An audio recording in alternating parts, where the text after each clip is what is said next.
আসসালামু আলাইকুম। ইউটিউব আমাদের যে রুলস দিয়েছে 4000 ঘন্টা ওয়াচ টাইম বাড়ানোর কথা বলেছে, তো এটা কিন্তু আমাদের পূরণ করতে গেলে এই ওয়াচ টাইমটা আমরা কিভাবে পূরণ করতে পারি।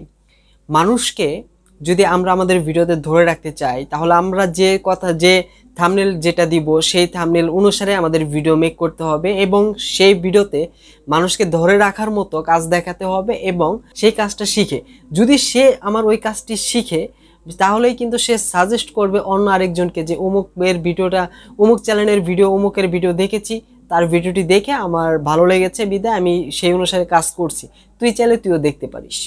এইটা কিন্তু সে করবে। তাহলে আমাদের হচ্ছে, আমরা যারা কন্টেন্ট ক্রিয়েটর আছি তারা হচ্ছে মানুষকে ধরে রাখার মতো খুব সুন্দর ভিডিও বানাতে হবে, মানুষ যাতে আমাদের ভিডিও দেখে শিখতে পারে, বুঝতে পারে, তাহলেই হবে।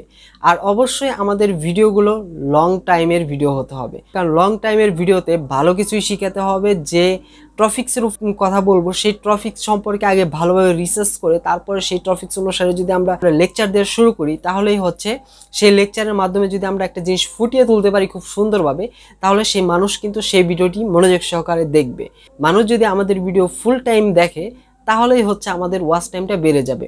যদি দেখা গেল আমার একটা ভিডিও তৈরি করলাম, সেই ভিডিওতে আমি ভালো কিছু দিলাম না, অল্প হালকা পাতলা কিছু দিয়ে রেখেছি, মানুষ কিন্তু এই অল্প হালকা পাতলা প্রথম অবস্থায় কিছুক্ষণ সময় দেখেই কিন্তু সে বুঝে যাবে যে এটাই তেমন ভালো কিছু নেই, সে কিন্তু ভিডিও থেকে সরে যাবে। আমাদের হচ্ছে তাহলে প্রথম থেকে ভালো কিছু দিতে হবে যেটা মানুষের উপকারে আসছে। আমাদের অপ্রয়োজনীয় কোনো কথা বলার প্রয়োজন থাকছে না ভিডিওতে, আমরা যেটা প্রয়োজনীয় কথা সেটাই শুধু বলবো। যতটুকু সময় ধরে কথা বলবো ততটুকু সময় জেনে হচ্ছে তার কাজে আসে, তাহলেই তারা আমাদের ভিডিওটি ফুল টাইম দেখবে। ফুল টাইম দেখে আমাদের ওয়াচ টাইমটা বেড়ে যাবে। যদি তারা আমাদের ভিডিওটি ফুল টাইম দেখে তাহলে হচ্ছে আমাদের ওয়াচ টাইম বেড়ে যাবে। আর ওয়াচ টাইম বাড়াতে গেলে আমাদের লং ভিডিও বানাতে হবে। Long video. আমাদের একটা ভিডিও যদি 1 ঘন্টা 1.5 ঘন্টার হয়, তাহলে একটা লোক যদি সেই ভিডিওটি 1 ঘন্টা বা 1.5 ঘন্টাকে দেখে, আমরা যদি কোনো আমাদের সাবস্ক্রাইবার বা যারা ভিউয়ার্স আছে তাদেরকে ধরে রাখতে পারি, তাহলে হচ্ছে আমাদের কিন্তু ওয়াচ টাইমটা বেশি বেড়ে যাবে। তাহলে আমাদের ভিডিও বানাতে হবে লং টাইমের, এবং কি আমরা যে ভিডিওতে যে টপিকস নিয়ে কথা বলবো সেটা সম্পর্কে ভালোভাবে ধারণা দিতে হবে।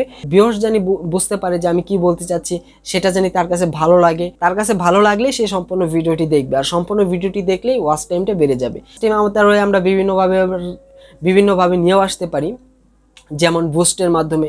এটা বুস্ট করে কোনো লাভ নেই। আমরা আজকে বুস্ট করছি, কালকে কিন্তু আমাদের একটা বুস্টের যে নির্ধারিত সময় আছে সেই নির্ধারিত সময় পর্যন্ত কিন্তু এটা বুস্ট হবে, তার পরবর্তীতে কিন্তু সেটা আর বুস্ট হবে না, তার পরবর্তীতে সেই ভিডিওটি কিন্তু ডাউন হয়ে যাবে। আমাদের উদ্দেশ্য হচ্ছে ভালো টপিক সম্পর্কে আলোচনা করে একটা ভিউয়ার্সকে ধরে রেখে তার দ্বারা আরও 10 জন ভিউয়ার্স আনা। যদি তার দ্বারা আমরা আরও 10 জন ভিউয়ার্স আনতে পারি, তাহলে তারাও হচ্ছে আমাদের এই ভিডিওটি 50% ওয়াচ তারা করবে। ওয়াচ যদি তারাও 50% করে, এতে কিন্তু আমাদের অ্যাভারেজে দেখা যাচ্ছে আমাদের ওয়াচ টাইমটা আমরা খুব শীঘ্রই আমরা পূরণ করতে পারি। তো আজকের ভিডিও ছিল এই পর্যন্ত। সবাই ভালো থাকবেন, সুস্থ থাকবেন, দেখা হবে আগামী ভিডিওতে। আল্লাহ হাফেজ।